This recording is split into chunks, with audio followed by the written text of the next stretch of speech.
you get ridiculous things said like, will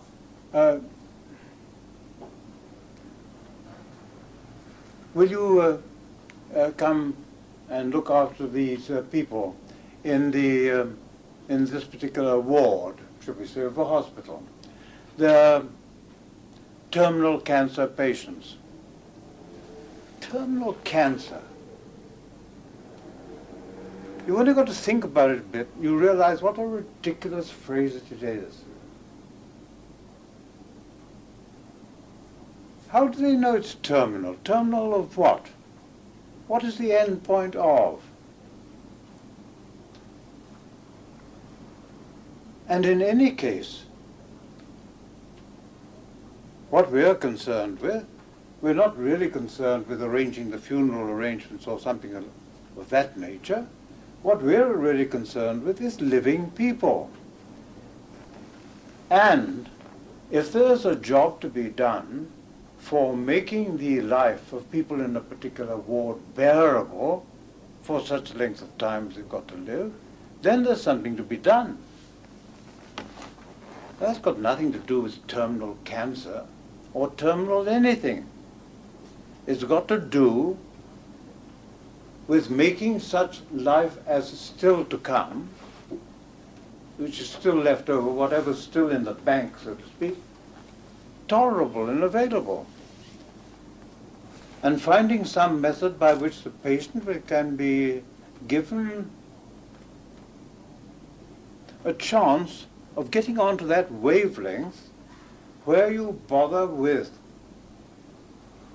what can be done and don't bother over much with what you can't do. I sometimes think, you know, that there's almost an occupational neurosis of analysts, because so much time is spent in finding out the various mistakes that are made, are faults, sins, crimes, and so forth, that one forgets that it's a very unimportant part of the whole story, because one wants to know, no doubt, what one is bad at. It's quite useful to know that. But the really important thing to know is what part of it are we any good at. So even if you've got somebody who is supposed to be in their terminal stages, the really important thing is, what are they still good for? What would you do with the geriatric patients?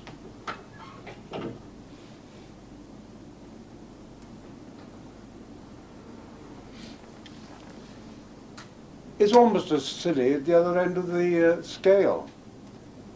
Of course, it's no good, they'll say, to analyze a child of 2 or 3 or 5. I've even heard fantastic statements talked about not being able to do anything when the fibers aren't myelinated. Well, the trouble with the myelinated fibers is that the persons who've got them are so often so rigid, so obstructed, that you can't get another idea through their myelin.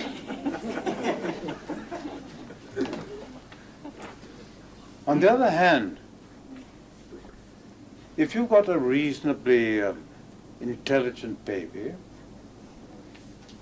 and quite early in the proceedings, you put it in a potty, its non-myelinated bottom seems to know what to do. And you will then proceed to perform very adequately without any fuss or bother. Now, why that is, I don't know. But I think that the infant must have a personality, and so must the old person. However ill they may be, however convinced that they are that they've reached their terminal position. If they had, there's no problem.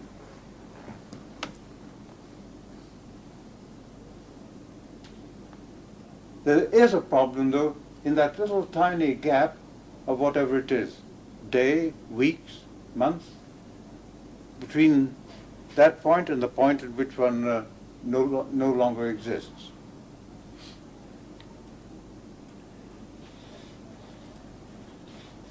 So I think once again one has to get back to this curious business of considering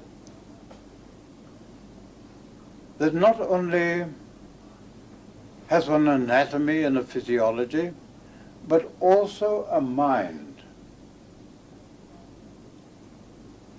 Canst thou not minister to a mind diseased?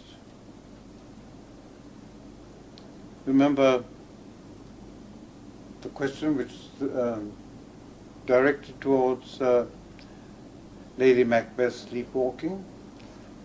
The answer presumably would have to be something like, well, not at the moment, but in 400 years, come along again and I'll tell you what we can do. Similarly today, come along again in 400 years and we'll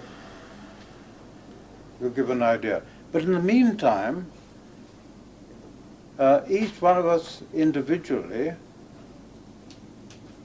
lives this very short period, this ephemeral existence, possibly in which one could